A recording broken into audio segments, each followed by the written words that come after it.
we are starting our adventure. We are leaving Friday, but don't worry, we have everything under control.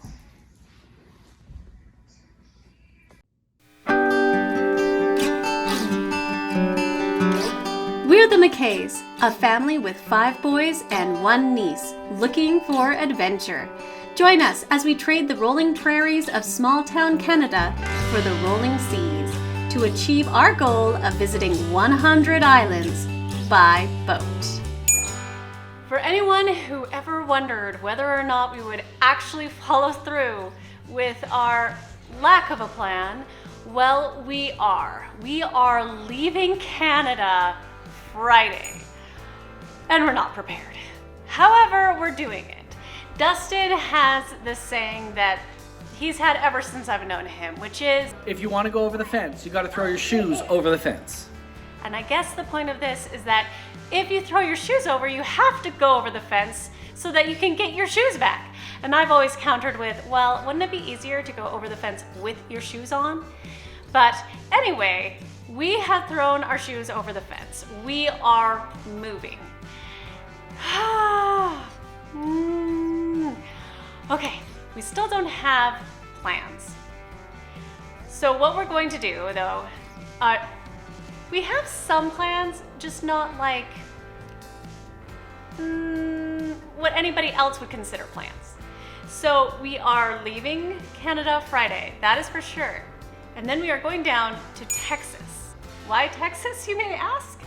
Because Texas is where we're going to get our ASA certifications, American Sailing Association certifications. In other words, we're going to learn how to sail, which is kind of important. We'll be there for about 2-3 weeks, and we're going there without our kids. That is really hard for me to be away from my kids for so long. When we started this, it was, oh, this is about a family adventure. This is about our family getting closer. And it seems like so far I've spent more time away from my kids than ever before.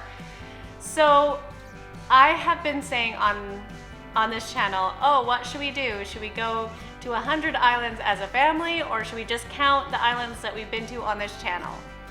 When I was making a video of one of the places that we had been to without our kids, cute little William sidled up to me and was watching me make the video, and he goes, will we be able to go there? I've come to the realization that I want my entire family to go to 100 islands, and that these are memories that we are going to share together. And we have been preparing to make this adventure. In my mind, for the last few weeks, I have been running. And it feels like this adventure just suddenly became very real, and that everything is happening way too fast. But we have been preparing for it for months. And I want to share with you the ways that we have been preparing. We have taken a maritime radio course, otherwise known as a Restricted Operator Certificate, or otherwise known as ROC. This course taught us how to talk to other boats and to the Coast Guard. Your vessel, Free Range, has come into contact with dangerous winds 2 kilometers north of Cape Steele. You need to deliver a safety call and message to all ships in the area. That's right, you just started a safety call. Okay, it's emergency. Yeah. All right, Daniel, now deliver your safety message. Select the phrases, buttons to form your safety call. T was Tango. U was Uniform. V was Victor. Golf, hotel, India, JK Roll. No. We got it through the Canadian Power and Sail Squadron's online course. And now we are able to know Hotel Oscar Whiskey, Tango Oscar, Sierra Papa Echo Lima. There you go. We also got our Canadian boating license. We got this through the Canadian Power and Sail Squadron as well. It was an online certificate, and we just watched a lot of videos and read a lot of online material. One thing that I felt was really important is that we got our first aid certificates. We did this mostly online, but we also went to an all-day seminar in person, which I was really grateful that we were able to do even during these COVID times. What wasn't very nice about learning all about first aid is that most of the time they would say, if there's any problem, the first thing that you do is call 911. Call 911. Call 911. Where we're going, there's no 911. Ah. So another thing that we've been doing is we have been going to the dentist and to the doctors to make sure that we are all ready to go. We can no longer rely on Canadian healthcare, unfortunately. We've also been selling our cars. One thing I personally have done is to go to hypnotherapy classes. We are headed to a hypnotherapy appointment. I have never been a huge believer or truster of these type of things, but I really am There's a ton scared. of science between hypnotherapy. Yeah, It's not like woo-woo. there you go. Hypnotherapy is real. I am super scared of being sick on the boat, and so I'm really hoping that this changes my psyche so that I won't get sick. I am Pam Carpenter, and I am helping Lindy to prepare for her big adventure on a boat and doing hypnotherapy to overcome a fear of, or not a fear, overcome a feeling of motion sickness. So hypnotherapy and hypnosis works with the subconscious mind to remove basically long-held beliefs, and because of the mind-body connection, it can also help to relieve physical symptoms as well. I needed to go somewhere to feel like I was prepared in some way, not to have a miserable experience for the next year of my life.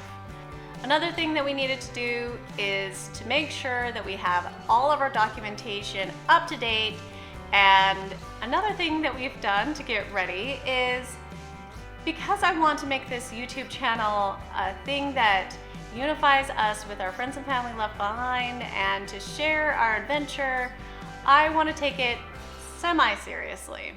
I am not one to take huge cameras all over the place with me, and so I'm just going to use my phone. I don't know if I'll regret that.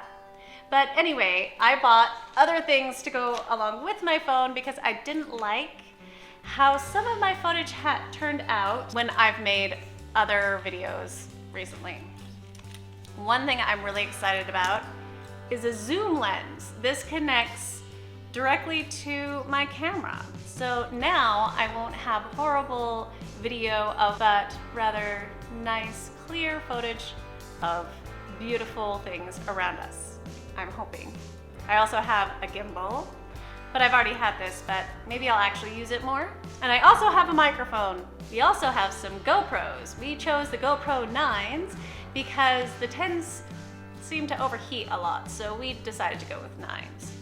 We also have a drone, so hopefully we'll get some drone footage. But of course, the main thing that we need to do is to get ready to sail.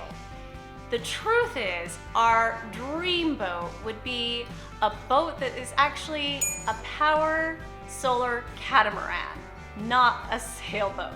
And that is controversial in the sailing world, but that's what we want. But we realize that what you want is not always what you get.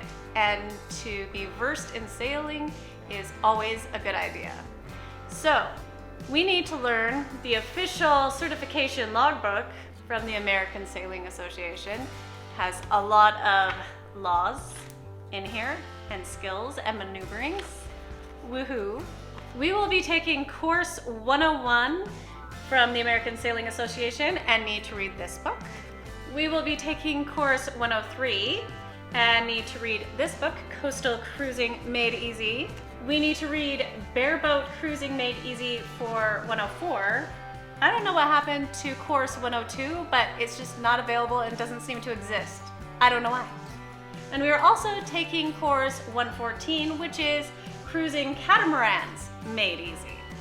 We will also be taking course 105 about coastal navigation.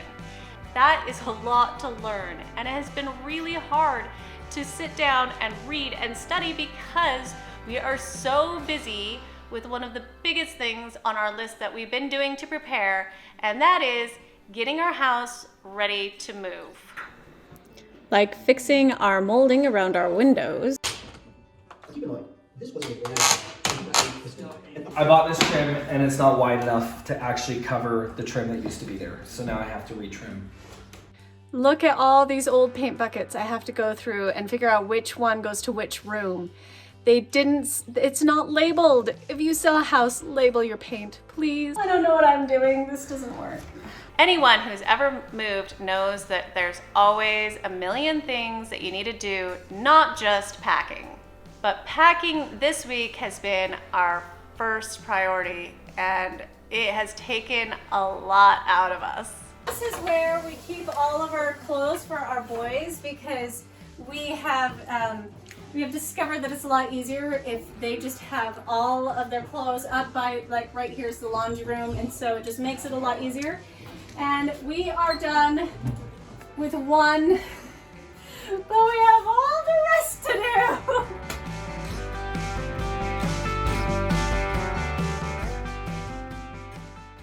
We should bring this. This week has been really emotional for me. Sometimes I'm like, what are we even doing? Why are we even doing this? It's not like we are running away from a horrible life. We have a good life with good friends. But when I ask the kids, they say, I feel good to adventure. You feel good about our adventure? William, how do you feel about leaving Canada and going on our adventure? Good! It's fun! I might run over your feet though. I'm excited yet sad because we're leaving our best friends, but excited because we have best friends all across the world. So we're gonna meet our best friends and leave them behind at the same time. It's gonna be awesome. I'm excited and sad because I'm leaving. I'm sad because I'm leaving all my good friends and at home, and I'm excited for what we're gonna do. It'll be massive fun because I know that we'll have huge amount of waterfalls, like really cool waterfalls and really awesome places to jump off of and just have like the craziest adventures in the entire world. So you'll see us there. I don't think you understand how amazing our friends are and what an amazing situation we are in right now. So let me try to explain that just a little bit. In your typical family, you have some parents and a few children. Maxwell might be friends with Ezra, Hiram might be friends with Taylor, and Daniel might be friends with Kieran. Dustin might be friends with Steve, and Lindy might be friends with Janet.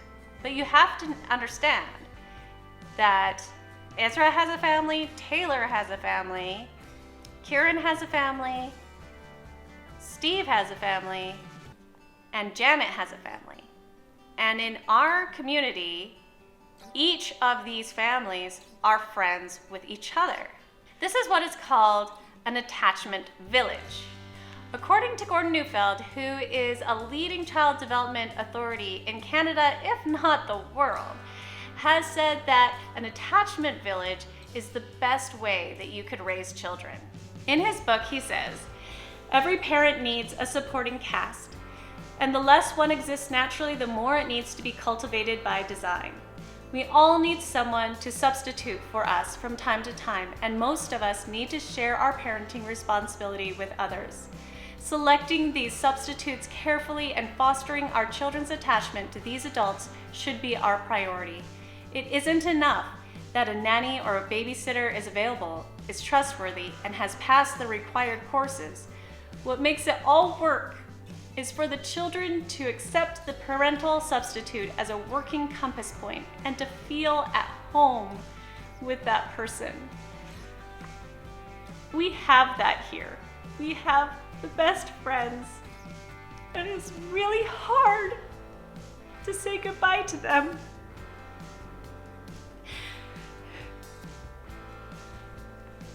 That's why I've been questioning everything that we've been doing, because I don't want to say goodbye. And it also has made me want to do these videos more, to have that connection in some way with them and with you.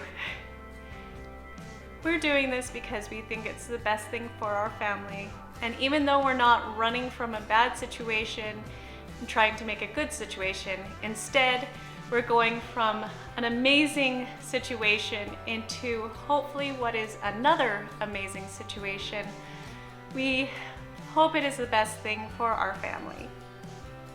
So please like, subscribe, and comment down below so that we can keep in touch, so that we can share our adventure with you and we can feel connected to the people that we love.